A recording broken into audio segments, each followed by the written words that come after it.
Assalamualaikum warahmatullahi wabarakatuh. Kami dari kelompok 5 Akuntansi Lingkungan. Pada kesempatan kali ini akan menjelaskan tentang laporan audit lingkungan rumah sakit Dr. Sarjito di Yogyakarta. Sebelumnya, perkenalkan, nama saya Vanessa Novita dan 4 rekan saya, Devanka Brian Friandi, Krisman Dayana, Lutfiah Putri Ayung Nintias, Jonathan Susanto, dan Reinhard Yongki Wijaya. Yang pertama ada audit lingkungan. Sebelumnya saya akan menjelaskan latar belakang audit lingkungan terlebih dahulu. Belakangan ini banyak sekali permasalahan yang dihadapi di dunia, baik itu secara pribadi, organisasi, dan perusahaan. Permasalahan yang dihadapi ini menyangkut dengan masalah lingkungan hidup manusia. Tentu sebuah perusahaan menjadi pionir utama dalam memegang tanggung jawab terbesar dalam mengelola sebuah organisasinya, beserta lingkungan hidup di sekitar perusahaannya. Pada akhirnya, pemerintah menimbang bahwa setiap orang yang menjalankan suatu bidang usaha atau kegiatan wajib memelihara kelestarian kemampuan lingkungan hidup yang serasi dan seimbang untuk menunjang pembangunan yang berkelanjutan. Salah satu bentuk tanggung jawab sosial yang perusahaan dapat lakukan adalah melakukan audit lingkungan. Audit lingkungan menurut Keputusan Menteri Negara Lingkungan Hidup Republik Indonesia Nomor 42 Tahun 1994 merupakan suatu alat manajemen yang meliputi evaluasi secara sistematik, terdokumentasi, periodik, dan objektif tentang bagaimana suatu kinerja organisasi, sistem manajemen, dan peralatan dengan tujuan memfasilitasi kontrol manajemen terhadap pelaksanaan upaya pengendalian dampak lingkungan.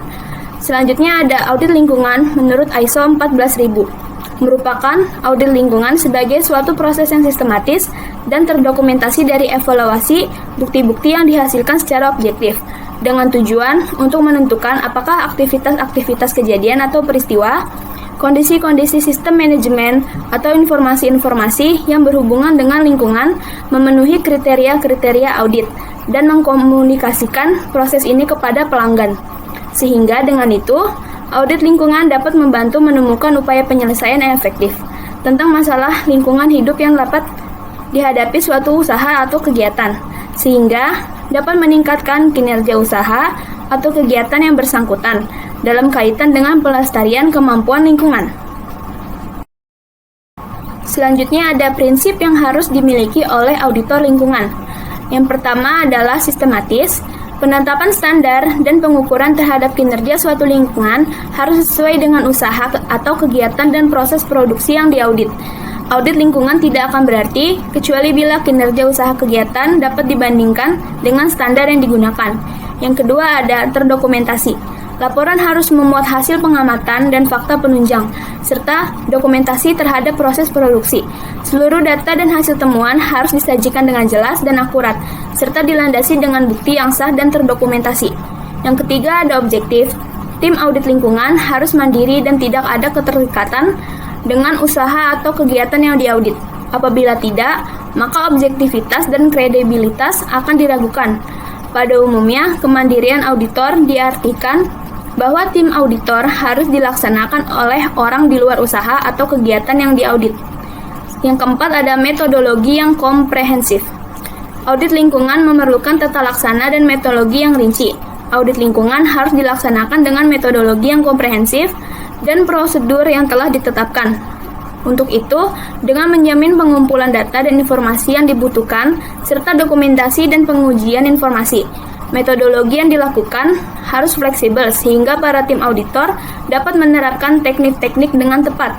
Audit lingkungan juga harus berpedoman pada penggunaan rencana yang sistematik dan sesuai dengan prosedur pelaksanaan audit lapangan dan penyusunan laporan.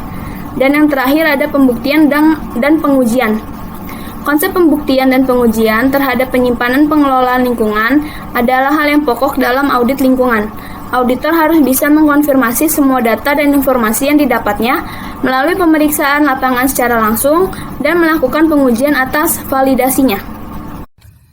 Tujuan auditor mengaudit lingkungan. Pertama, memfasilitasi kontrol manajemen. Kedua, pelaksanaan upaya pengendalian dampak lingkungan. Ketiga, pengkajian terhadap peraturan perundang-undangan tentang pengelolaan lingkungan. Macam bentuk auditor. Audit korporat yang mempertimbangkan pekerjaan dari korporasi secara keseluruhan. Audit aktivitas yang mempertimbangkan satu aktivitas dari korporasi. Audit ketaatan yang menguji ketaatan industri terhadap lingkungan yang relevan dan standar keamanan. Audit resiko yang mempertimbangkan keamanan, kesehatan, operasional, dan risiko terhadap karyawan dan publik. Audit produksi yang menelusuri energi dan atau material dari masuk ke material tersebut ke dalam perusahaan sampai keluar. Audit akuisisi dan menguji liabilitas lingkungan yang dapat timbul dari aktivitas tersebut. Pedoman yang dimiliki saat ingin melaksanakan audit lingkungan ada dua, yaitu tata pelaksanaan dan yang kedua tahap pelaksanaan. Tata pelaksanaan audit merupakan suatu rencana yang harus diikuti oleh auditor agar dapat mencapai tujuan audit yang diharapkan. Dengan begitu, diharapkan adanya konsistensi dalam pengauditan. Tahapan pelaksanaan audit lingkungan terbagi menjadi 4. Yang pertama pendahuluan, yang kedua pra-audit, yang ketiga kegiatan lapangan, dan yang terakhir adalah pasca audit. Audit lingkungan di Indonesia berdasarkan peraturan nasional. Peraturan Menteri Lingkungan Hidup Indonesia Nomor 3 Tahun 2013 mengatakan pelaksanaan audit lingkungan di Indonesia dapat bersifat sukarela dan juga dapat diwajibkan oleh Menteri Lingkungan Hidup. Selain itu, audit lingkungan di Indonesia juga diatur dalam Undang-Undang Nomor 4 Tahun 1992 tentang ketentuan-ketentuan pokok pengelolaan lingkungan hidup. Peraturan Pemerintah Nomor 51 Tahun 1993 tentang analisis mengenai dampak lingkungan. Keputusan Presiden Republik Indonesia Nomor 44 Tahun 1993 tentang kedudukan, tugas pokok, fungsi, dan tata kerja menteri. Dan yang terakhir, Undang-Undang Nomor 32 Tahun 2009 tentang perlindungan dan pengelolaan lingkungan hidup. Kemudian setelah itu yang sudah dipaparkan oleh teman saya, kami mengambil latar belakang perusahaan yaitu RSUP Dr. Sarjito yang didirikan dengan surat keputusan Menteri Kesehatan pada tanggal 13 Juni 1974. Tugas utamanya adalah melakukan pelayanan kesehatan masyarakat dan melaksanakan sistem rujukan bagi masyarakat daerah istimewa Yogyakarta dan Jawa Tengah, bagian selatan, serta dimanfaatkan guna kepentingan pendidikan calon dokter dan dokter ahli oleh Fakultas Kedokteran FK UGM. Kemudian ada prosedur pengelolaan lingkungan yang telah dilakukan perusahaan dalam rangka memperoleh ISO 14001. Pengelolaan lingkungan rumah sakit dalam meminimalisir potensi pencemaran lingkungan kegiatan sudah dilakukan oleh rumah sakit ini dengan melakukan pengelolaan terhadap sumber pencemar, pengelolaan limbah air, pengelolaan pencemaran udara, pengelolaan limbah B3, dan pengelolaan bahan B3. Kemudian ada pelaksanaan audit yang dilakukan. Yang pertama, audit ini dilakukan oleh siapa? Auditor yang bertugas pada saat melakukan audit lingkungan ini ada yang pertama ada Yunan Helmi dari PT Energi Mega Persada Tbk. Kedua ada Didik Tribowo dari PT Adaro Energi Tbk. Yang ketiga ada Joko Susanto BLH Kabupaten Penajam Utara. Yang keempat ada Franklin Situmean BLH dari Provinsi Papua. Yang kelima ada Smardis Moli BLH dari Kabupaten Belitung. Yang keenam ada Yakonias Main Tindon dari BLA Provinsi Papua. Dan yang terakhir ada Anjar Wijaya BLH Kota Batam. Audit ini dilakukan pada tanggal 17 Mei 2013 yang bertepat pada Rumah Sakit Dr. Sarjito Yogyakarta. Kemudian dari audit lingkungan ini yang diperiksa adalah pengendalian pencemaran air, pengendalian pencemaran udara, pengelolaan limbah berbahaya dan beracun, dan yang terakhir adalah pengelolaan bahan berbahaya dan beracun. Hasil temuan audit. Hasil audit lingkungan di Rumah Sakit Dr. Sarjito mendapatkan 26 temuan tidak taat dan 3 temuan dengan status observasi. Pihak Rumah Sakit Dr. Sarjito disarankan untuk menyiapkan rencana tindak lanjut untuk menyelesaikan temuan tersebut sebagaimana batas waktu yang sudah disebutkan. Temuan-temuan tersebut meliputi audit terhadap pengelolaan sumber pencemaran dari limbah cair, pencemaran udara, pengelolaan limbah B3, dan bahan B3. Dalam pelaksanaan audit lingkungan di Rumah Sakit Dr. Sarjito, terdapat temuan negatif yang berisi ketidaktaatan terhadap ketentuan dan peraturan pengendalian pencemaran air, pengendalian pencemaran udara, pengelolaan limbah berbahaya dan beracun, dan pengelolaan bahan berbahaya dan beracun. Dalam pengendalian pencemaran air, ditemukan ketidaktaatan berupa yang pertama, terjadi kebocoran air dari bak penampung 1 uji biologi karena adanya retakan pada bagian pojok dekat pipa inlet dan pada pipa saluran dari sun filter tank. Hal tersebut melanggar keputusan Menteri Lingkungan Hidup nomor 58 tahun 1995 pasal 7 yang berbicara mengenai persyaratan teknis IPAL. Dalam pengendalian pencemaran udara, ditemukan ketidaktaatan berupa 2 cerobong sumber emisi pada semester 1 tahun 2012 hanya dilakukan pengukuran emisi 1 cerobong boiler. Hal tersebut tidak sesuai dengan lampiran 4 Peraturan Menteri Lingkungan Hidup nomor 7 tahun 2007 tentang baku sumber emisi tidak bergerak jenis boiler. Dalam pengendalian bahan berbahaya dan beracun ditemukan ketidaktaatan berupa instalasi laboratorium dan laundry di RS Dr. Sarjito yang tidak mengelola bag 3 yang diatur dalam lingkup Peraturan Pemerintah nomor 74 tahun 2001. Dalam pengendalian limbah bahan berbahaya dan beracun ditemukan ketidaktaatan berupa Rumah Sakit Dr. Sarjito belum dapat menunjukkan salah satu persyaratan pengelolaan limbah B3 sebagaimana yang diatur dalam ketentuan pasal 59 ayat 4 UU 32 tahun 2009 tentang pelindungan dan pengelolaan lingkungan hidup. Perbandingan antara pelaksanaan audit dengan ketentuan yang berlaku. Pelaksanaan audit terhadap Rumah Sakit Dr. Sarjito di Yogyakarta sudah sesuai dengan ketentuan mengenai audit lingkungan yang berlaku di Indonesia. Di mana dalam melaksanakan audit lingkungan, auditor menggunakan ketentuan yang berlaku di Indonesia sebagai acuan dan pedoman dalam melakukan audit. Hal tersebut dibuktikan dalam pelaksanaan audit pengelolaan limbah cair. Auditor menggunakan ketentuan sebagai berikut sebagai pedomannya. Yang pertama ada Undang-Undang Nomor 32 Tahun 2009, Pasal 2 Ayat 1 dan Pasal 73 tentang dokumen lingkungan. Yang kedua ada Peraturan Pemerintah Nomor 27 Tahun 2012 tentang dokumen lingkungan. Yang ketiga ada Keputusan Menteri Lingkungan Hidup Nomor 111 Tahun 2003 tentang IPAL. Yang keempat ada Undang-Undang Nomor 32 Tahun 2009 Pasal 20 Poin B tentang izin pembuangan limbah cair. Dalam pelaksanaan audit pengendalian pencemaran udara, auditor menggunakan ketentuan sebagai berikut sebagai pedomannya. Yang pertama Pasal 21 huruf A Peraturan Pemerintah Nomor 41 Tahun 1999 tentang penataan baku mutu udara ambien. Yang kedua Pasal 26 Ayat 1 Peraturan Pemerintah Nomor 41 Tahun 1999 tentang kepemilikan SOP pengendalian pencemaran udara. Dalam pelaksanaan audit pengelolaan limbah B3, auditor menggunakan ketentuan sebagai berikut sebagai pedomannya. Yang pertama, Peraturan Pemerintah Nomor 18 Tahun 1999 tentang pengelolaan limbah B3, kemudian Permen 30 Tahun 2009 tentang tata laksana perizinan dan pengawasan pengelolaan LB3. Dalam pelaksanaan audit pengelolaan pengendalian bahan B3, auditor menggunakan ketentuan sebagai berikut sebagai pedomannya. Yang pertama, Peraturan Pemerintah Nomor 74 Tahun 1999 tentang pengelolaan bahan berbahaya dan beracun. Yang kedua, Keputusan Menaker Nomor 187 Tahun 1999. Saatnya kita masuk ke dalam sesi tanya-jawab. Pada sesi tanya-jawab ini, kami akan menjawab pertanyaan yang telah diberikan oleh Ibu Irma selaku dosen akuntansi lingkungan dan laporan berkelanjutan.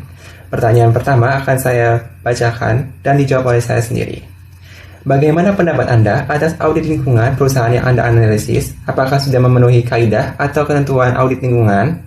Jawabannya, pelaksanaan audit terhadap Rumah Sakit Dr. Sarjito di Yogyakarta sudah sesuai dengan ketentuan mengenai audit lingkungan yang berlaku di Indonesia. Hal ini dapat dilihat di mana dalam melaksanakan audit lingkungan, auditor menggunakan ketentuan yang berlaku di Indonesia sebagai acuan dan pedoman dalam melakukan audit. Di mana dalam melaksanakan audit lingkungan, auditor menggunakan Peraturan Menteri Lingkungan Hidup Republik Indonesia Nomor 03 Tahun 2013 tentang audit lingkungan hidup dimulai dari pelaksanaan audit, kompetensi auditor lingkungan hidup, tata laksana audit lingkungan hidup, pembinaan, pengawasan, penilaian audit lingkungan hidup, hingga kerangka sistematika laporan. Apa kesulitan terbesar perusahaan dalam melaksanakan kinerja lingkungannya? Yang pertama ada kurangnya dorongan perusahaan untuk meningkatkan kinerja pengelolaan lingkungan, mulai dari pengendalian pencemaran air, pengendalian pencemaran udara, pengelolaan limbah B3, AMDAL, serta pengendalian pencemaran air laut, sehingga dampak lingkungan dari kegiatan perusahaan tidak dapat diminimalisir. Yang kedua, kurangnya kepekaan dan kesadaran dari perusahaan mengenai kelangsungan hidup lingkungan sehingga perusahaan tidak melakukan tindakan manajemen lingkungan secara proaktif. Yang ketiga, kurangnya tanggung jawab perusahaan di mana perusahaan hanya mementingkan kepentingannya dan melalaikan kewajibannya terhadap lingkungan dengan beralasan bahwa lingkungan tidak memberikan kontribusi terhadap kelangsungan hidup perusahaan. Saran yang saya berikan kepada perusahaan dalam meningkatkan kinerja lingkungan yaitu melakukan pengelolaan lingkungan lebih dari yang dipersyaratkan dan melakukan upaya-upaya pengembangan masyarakat secara berkesinambungan. Selanjutnya, melaksanakan ketentuan dalam dokumen lingkungan atau izin lingkungan dan pengelolaan lingkungan, terutama aspek pengendalian pencemaran air, pengendalian pencemaran udara, dan pengelolaan LB3. Selanjutnya, merancang, mengimplementasikan, mengevaluasi, dan memperbaiki program pengukuran kinerja lingkungan dengan efektif. Dan yang terakhir adalah menetapkan syarat untuk sistem manajemen lingkungan sehingga organisasi dapat menggunakannya untuk meningkatkan kinerja lingkungannya. Apakah Anda tertarik untuk menjadi auditor lingkungan? Jelaskan jawaban Anda. Ya, saya tertarik. Karena menurut saya, seiring dengan berkembangnya perusahaan di Indonesia, maka akan semakin bertambahnya penggunaan sumber daya alam, sehingga akan semakin diperlukan permintaan untuk melakukan pengelolaan lingkungan hidup. Dengan begitu, maka jasa auditor lingkungan akan dibutuhkan oleh banyak perusahaan untuk melakukan sebuah audit ataupun memberikan jasa konsultasi mengenai ISO kepada perusahaan yang membutuhkan. Sehingga dengan menjadi auditor lingkungan, saya bisa mendapatkan penghasilan yang cukup tinggi dan sekaligus membantu pelestarian lingkungan. Kemudian ada pertanyaan nomor 5. Bagaimana prospek audit lingkungan di Indonesia untuk tahun ke depan? Mengapa? Jelaskan jawaban Anda. Dengan seiring berjalannya waktu, tentu pasti ada peningkatan atas pertumbuhan ekonomi dan kemajuan teknologi yang sangat pesat. Itu merupakan salah satu akibat yang menurut saya prospek audit lingkungan di Indonesia akan semakin dibutuhkan. Karena dalam hal tersebut akan menuntut adanya penggunaan secara insentif terhadap sumber daya alam yang ada. Sehingga audit lingkungan akan sangat diperlukan di Indonesia untuk memeriksa atas pelaksanaan dan penerapan pengelolaan atas lingkungan yang ada, dengan tujuan untuk memastikan bahwa perusahaan tersebut memenuhi seluruh persyaratan yang berkaitan dengan perlindungan lingkungan yang ditetapkan oleh peraturan hukum. Selain itu, seiring berjalannya waktu, tentu sumber daya alam itu akan mulai rusak, mulai habis. Hal itu diakibatkan karena efek samping dari pengelolaan suatu perusahaan yang tidak mementingkan lingkungan di sekitarnya. Maka dari itu, untuk mencegah terjadinya perusakan lingkungan, diadakan adanya audit lingkungan, di mana pemerintah sudah mulai serius dalam menegakkan hukum terhadap lingkungan oleh perusahaan-perusahaan yang cenderung melakukan tindakan yang disengaja atau dilarang. Sehingga untuk mengantisipasi hal tersebut, pemerintah mulai menerapkan kebijakan atas penegakan hukum lingkungan yang tegas dan konsisten dalam menerapkan audit lingkungan secara berkala dan secara sukarela untuk mengevaluasi efektivitas sistem pengelolaan lingkungan yang diterapkan oleh sebuah perusahaan. Dengan begitu, prospek audit lingkungan akan semakin dibutuhkan untuk tahun ke depannya. Sekian presentasi dari kelompok kami. Mohon maaf apabila terdapat kesalahan. Terima kasih.